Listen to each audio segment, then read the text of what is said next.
Question 3, triangle A B C, इसमें B C side को parallel दिया है एल एम।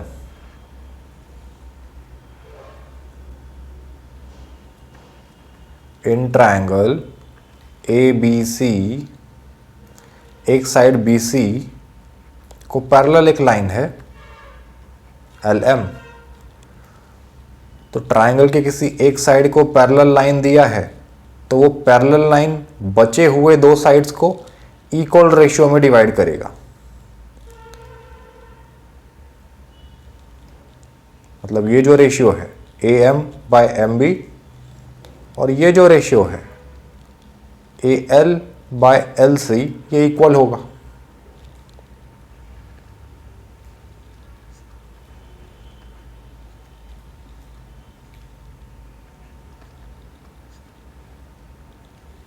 ठीक है। सिमिलरली दूसरा ट्राइंगल देखिए ए सी डी। इन ट्राइंगल ए सी डी, यहां पर साइड सी डी को पैरेलल दिया गया है एल एन। फिर से किसी भी ट्राइंगल के एक साइड को पैरेलल कोई लाइन दिया हुआ है, तो वो बचे हुए दो साइड्स को, ट्राइंगल के बचे हुए दो साइड्स को इक्वल रेशियो में डिवाइड करता है। तो साइड सी डी को पैरेलल है एल एन, तो एल एन ने बचे हुए दो साइड्स मतलब ए डी और ए सी को इक्वल रेशियोज में डिवाइड किया होगा। मतलब ए एन एन डी का रेशियो और ए एल एल सी का रेशियो इक्वल होगा। ठीक है, तो यही लिखा हमने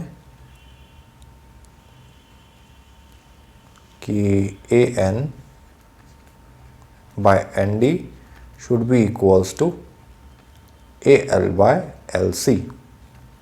अब हमें प्रूव क्या करना था? हमें प्रूव करना है, एक minute, A M by A B,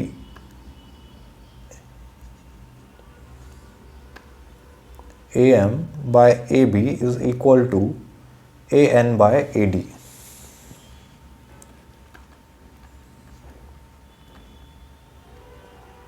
ठीक है, तो देखिए जो प्रूव करना होता है वहीं से क्वेश्चन सॉल्व करने का सबसे बड़ा हिंट मिलता है। जब क्वेश्चन में नहीं समझ आ रहा है क्या करना है, तो पूरा ध्यान लगाइए कि क्या प्रूव करना है, उसी में सॉल्यूशन छिपा है। ठीक है, तो हमें ये प्रूव करना है A M by A B equal to A N by A D.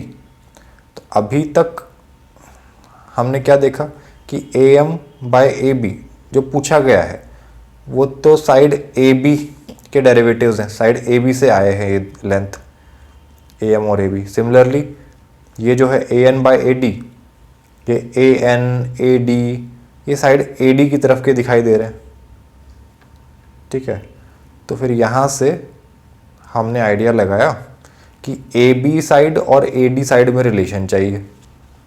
ठीक है, ए बी साइड के रेशियोज और ए डी साइड के रेशियोज में रिलेशन चाहिए, तो इसीलिए हमने ये काम किया था। दोनों ट्राइंगल्स में अलग अलग बीपीटी लगाया ताकि ये रिजल्ट्स आए। और अब 1 और 2 में देख सकते हो कि A M by M B और A N by N D दोनों इक्वल है। कैसे इक्वल है? लिखा तो है A M by M B भी A L by L C के इक्वल है और A N by N D भी A L by L C के ही इक्वल है। तो अगर कहीं ऐसा लिखा है ए इक्वल टू सी और बी भी इक्वल टू सी, तो इसका तो यही मतलब निकलेगा ना कि ए और बी भी इक्वल है, वही काम कर रहे हैं। ठीक है, things equal to same thing are equal to one another. तो यहाँ से आ गया A M by M B is equal to A N by N D. Question का अप्रोच सीखिए। अच्छा, अब ए एम और ए एन तो डिज़ायर्ड रेशियो में प्रेजेंट है, हाँ, लेकिन हमें एम बी और एन डी नहीं चाहिए। हमें चाहिए क्या? ए बी और ए डी। टू प्रूव, उस वाले सेगमेंट में लिखा है कि क्या प्रूव करना है। तो अब इसे ए बी ए डी में कैसे कन्वर्ट किया जाए? तो दिखाई दे रहा है कि एम बी में अगर ए एम ऐड हो जाता, एम बी में अगर ए एम ऐड हो जाएगा तो पूरा ए बी बनेगा। तो इसीलिए मैंने क्या किया, ऐसा कुछ तो किया कि एम बी में ए एम ऐड हो जाए। कैसे ऐड हो जाएगा, पहले तो इसका रेसिप्रोकल किया। क्या कर रहे हैं, रेसिप्रोकल। तो ये बनेगा M B by A M equal to N D by A N. कोई बहुत बड़ा काम नहीं किया है, क्यों कर रहे हैं समझ जाएगा। देखिए रेसिप्रोकल क्यों किया, ताकि जब मैं दोनों तरफ 1 ऐड करूँगा, ऐड कीजिए 1, तो ये बना M B by A M plus 1 is equal to N D by A N plus 1। तो जब मैंने दोनों तरफ 1 ऐड किया तो क्या बना ये, M B by A M. अच्छा, ऐड करने के लिए डिनोमिनेटर सेम बनाते हैं, तो 1 को ए एम से मल्टीप्लाई डिवाइड किया। सिमिलरली राइट हैंड साइड में भी 1 को ए एन से मल्टीप्लाई डिवाइड किया। अब देखिए क्या बन रहा है, ये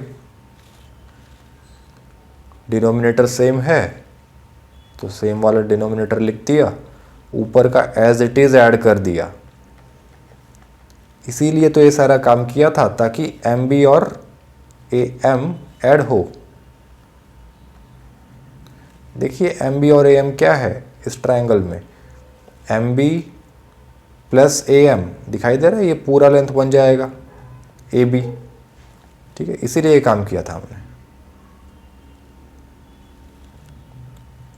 इक्वल टू, यहाँ भी कॉमन डिनोमिनेटर ए एन और numerator as it is add हो गया। डिनोमिनेटर सेम है तो न्यूमरेटर एज इट इज़ जैसा का जैसा वैसा का वैसा ऐड या सब्ट्रैक्ट हो जाता है। तो M B plus A M क्या था, A B upon A M equal to N D plus A N क्या है, ये भी देखिए डायग्राम में। एन डी और ए एन का सम क्या है, एन डी में अगर ए एन लेंथ जोड़ दिया तो टोटल लेंथ क्या बन रहा है, ए डी ही तो बन रहा है। तो ए डी लिख दीजिए इसकी जगह, तो A D by A N बना।